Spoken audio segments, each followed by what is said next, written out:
then is healing? What is healing? So the last video, the last teaching video, I was talking about what healing is not, and I do trust that it resonated with some of you. I hope it did. And if it did and you are returning, please like and subscribe. YouTube tells me that a lot of my viewers return, and a lot of those that return are not subscribed. I used to think that creators on videos on YouTube are exaggerating. Now that I'm a creator, it is actually quite true. It is quite true. Most of the people who view do not subscribe. The subscribed people are always fewer than those that just view. So it's quite a strange thing. And now my rule for subscribing, because I am a consumer, I'm a big consumer of YouTube. My rule for subscribing is if I've watched more than 3 videos of a creator, and I finished the video. I didn't stop in the middle or just did 2 minutes. But every time the creator shows up, I watch their videos, maybe even halfway or finish the video. That for me is my nudge to subscribe, even if I never see that video again, or even if I don't literally go looking for them. But if whenever they show up on my screen, I watch and I get to the middle or I get to the end, for me, it's a nudge to say, okay, subscribe to the person. So that's an invitation also to you. You don't have to always watch the videos. You don't always have to look for me. But if you are watching this video and it's probably it's the third or fourth, please hit subscribe. That will mean the world to me. That will really, really make my day, because now that I'm a creator here on YouTube, I actually understand the dynamics of what's truly happening in this world. And while you are at it, do consider being a creator. This is the future. YouTube is the future. Trust me on this. I have been known to be a predictor of things, and they do happen. So do consider being a creator here on YouTube. Now, with that out of the way, what then, guys, is healing? What does it entail? Why is it so important? And I was thinking of a conversation I had with a friend of mine, Nolita, a few weeks ago. And Nolita said something that stayed with me for a bit. And she said, Lebo, every August, one of the questions we ask, and this question was coined by another friend of mine, Reverend Tsidi Tsimile. You probably know her. She was a host on Abapi Show P sometime back. I don't know if she still is. I just don't watch TV. But Tsidi Tsimile once asked, especially now that we are approaching August, and asked, what is our song, as Black women in South Africa? If the women of 1956, if their song was Watinta Bafaz, Watinti Mbogodo, what is our song? And that question every year, come August every year, I always wonder that. I wonder what is our song. So my friend Nolita said, she feels that perhaps it's not so much of a song, perhaps it's more of a mission. That what is our mission? And she believes that our mission as South African women, our generation, and by our generation, I mean us were born in the 60s, 70s. I was born in the 70s. Let's not get it twisted. I was 176 and maybe early 80s. Maybe our mission is healing. Perhaps we do not need to be the Mbokodos like our mothers, because yarpalla anyway. Yes, Lula. The Mbogoding.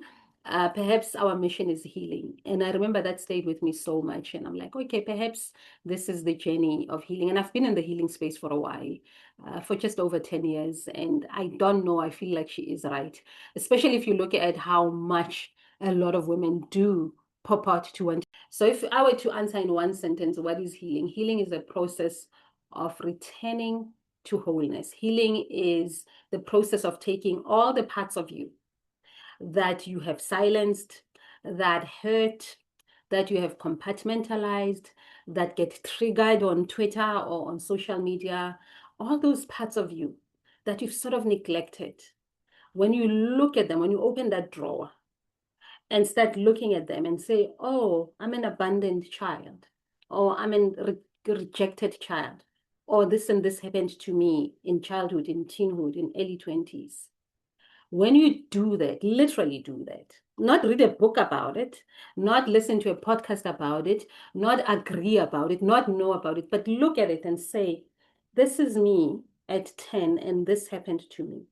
When you start looking at that, you have started your healing journey. This is why therapy always says, let's talk about your childhood. Tell me about mommy and daddy. Tell me about So healing, my friends, is integration, is taking all those parts all those parts of you, where it hurts, where it's rotting, where it's shame-based, where it's shameful and embarrassing and aching, and all those aspects, all those nasty bits, all those messy bits, when you bring them to the fore and you say, here they are, you have begun your healing process. Healing, my friends, is embodied, meaning you feel it in the body, you know, you feel it in the body. I'm going to give an example that happens over and over, which for me always proves that people don't understand what feeling is, what a feeling is, what an emotion is. And it sounds like, huh, really? What do you mean? Of course, I know what a feeling is. But when you're in session, it just gets so glaring. So I'll give you an example. Let's say you're in session with me and you tell me something really, really deep and really profound and painful, and that happened to you in the past. And maybe you're saying it in a nonchalant way or in a logical way. And you are wearing your, I know this is my issue because this and this happened when I was a little girl, mommy did this or whatever. And you're saying it from a logic because you are saying, which is fine. And then I'm like, okay, I listen and I'm like, all right, but how does it really feel? And then maybe you explain that that scenario is playing out in the workplace as well, maybe with your boss or something, or it's playing out in your relationship with your boyfriend or your husband. And then I turn it around, or I ask a feeling question, and I'm like, okay, so how does this feel really? And a person will say, it feels like it will never actually end, you know. It feels like I'll keep going through this over and over. And I'm like, that's not a feeling. That's just a thought. That's just a statement. You've just made a statement that it feels like it will go on and on. It feels like this is what I keep attracting. It feels that's not what how does it really feel in the body? And when they get the question and when they really feel the question, and then you start seeing tears. And when tears come out, and I'm like, okay, fine, the tears are great. It's a great sign. You're feeling something, but still, where does it feel? Is it in the chest? Describe it. Be a poet about it. I always say to them, be a poet about it. Describe it. What does it feel? And they do get poetic. It feels like it's a deep, dark well in my stomach, or it feels like I'm being pressed down in the tunnel. Now we are talking. Now we are healing. Because when you feel that, when you describe it the way you describe it, then you can release it. Then, you know, one can give you tools, can give you journal prompts, can give you meditation, can give you some affirmations so that you can phase it out of your life. You can release it out of your life. And there is no releasing without feeling. There is no feeling without crying. Crying is the best detoxifier you can ever do. This is why it's very scary to date someone who doesn't cry. This is why it's so scary to date a lot of Black men who don't cry. Luckily, the ones that I'm surrounded by these days cry quite a bit, which is good. But I'm not saying be cry babies and just cry and use it as a weapon, because you can. A lot of women use tears as a weapon, which is story for another day. But tears are your healing companion. No healing without tears. You need to wail it out and let it out. Okay, so that's what we mean by healing is embodied. Healing is in the body because wounds stay in the body. Wounds don't stay in the brain. They're not staying in your logical mind. They stay in the body. They become, I mean, there's a phrase that I love so much. They say issues in your tissues, you know, and they turn into ulcers, into heartburn, you know, anger feels like heartburn. Anger sits in the liver as well, creating that bile. You know, fear stays in the kidneys. Anxiety stays in the stomach, in the intestine, especially the small intestine, which is why anxiety very much finds expression in diarrhea or vomiting, you know. So the body is where the healing takes place, and the body is where the feelings are, the body is where the emotional body lives. Okay, so feel it in the body. Healing happens in the body. It's not in the books. It's not in listening. It's in feeling. Okay. And this one is very important. You know, healing is, I don't know, relational healing. So we don't heal in isolation, which is why you need to see a coach or a therapist. You need healing for some reason. And this is a very interesting phenomenon for me. Healing almost feels like it needs to be witnessed to. You know, I think this is why memoirists like me, we write our stories because we like witness to me, witness to my pain, witness to my wounds. And you witnessing to it, you reading my story, you listening to me, listening to my story, heals me even more, especially as women. We women do not heal in isolation. That's why we like to group. That's why the grupunyana, stokfelanyana. That's why we gather in churches. That's why we gather in spaces. When they say women, let's come gather, we go gather because it's very difficult.